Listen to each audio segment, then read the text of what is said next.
Eurogrip Tires by TVS. இது சாதாரண grip இல்ல, யூரோகிரிப். பொள்ளாச்சி மக்களவை தொகுதிக்குட்பட்ட தொண்டாமுத்தூர் அருகே சோதனையில் ஈடுபட்ட அதிகாரிகள் பாஜக நிர்வாகி ஜோதிமணி என்பவரிடம் 81,000 ரூபாயை பறிமுதல் செய்தனர். தாங்கள் விவசாயிகள் என ஜோதிமணியும் பாஜக மாநகர் மாவட்ட செயலாளர் மாரிமுத்துவும் கூறிய நிலையில் உரிய ஆவணத்தை கொடுத்து பணத்தை பெற்றுக் கொள்ளுமாறு பறக்கும் படையினர் அறிவுறுத்தி அனுப்பி வைத்தனர். இதேபோல சேலம் மாவட்டம் தலைவாசல் அருகே திமுகவினர் வீடு வீடாக சென்று வாக்காளர்களுக்கு வேஷ்டி, சேலை, பணம் வழங்குவதாக குற்றச்சாட்டு எழுந்துள்ளது. இது தொடர்பான காட்சிகள் சமூக வலைதளங்களில் வெளியாகியுள்ளன.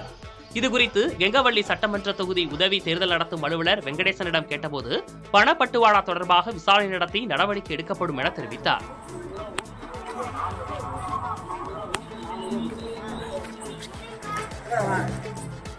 Eurogrip Tires by TVS. இது சாதாரண கிரிப் இல்ல, யூரோகிரிப்.